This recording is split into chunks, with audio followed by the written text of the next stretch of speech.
As the cost of living escalates, so is the cost of providing health services. Today, health service providers are rooting for government support to subsidize some of their activities, given the weight of the social value they deliver. Government, just like it has done for manufacturers, it can provide a loan facility for hospital operators at a reduced interest rate, so they are able to give a low, affordable service to the people. Government of Uganda gives loans, tax exemptions and whatever too. So there should be a category. For example, the owners of schools were given exemption on taxes. They don't pay income tax on the schools, but hospitals are not. Some of the players assert that the services they offer directly answer some of the challenges government is grappling with in the effort to extend quality health services to the population, especially to those at the bottom of the pyramid. We conducted research and found that majority of the clinics are being operated by people who are not qualified. We also discovered that the clinics in the slums are the ones that are distributing expired drugs.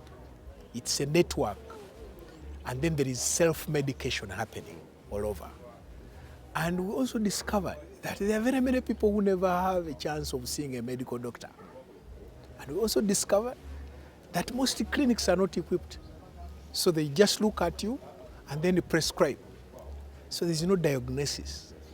And in the process, you are injected with so many medications that are not even necessary.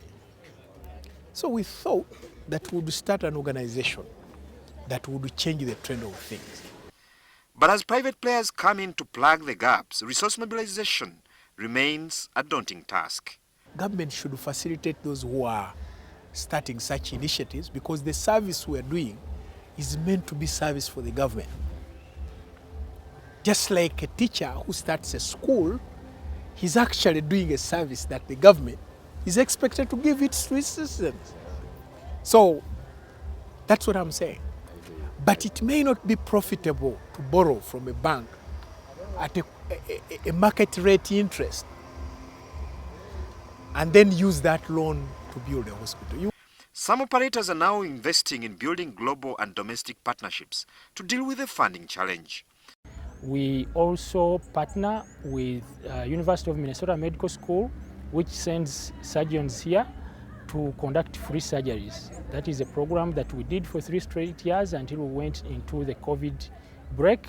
But this year we are resuming that program in April this year, in May as well, and later in the year. And 12 years ago we decided that we would start a small hospital whose focus was maternal and pediatric care.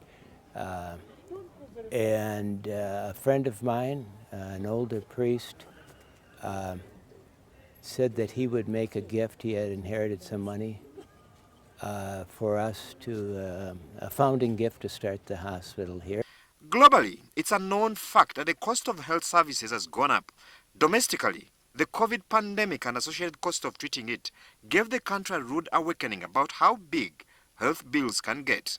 To sector experts, this should serve as a good case to rally all stakeholders to offer the requisite support to private health service providers, especially at the level of policy.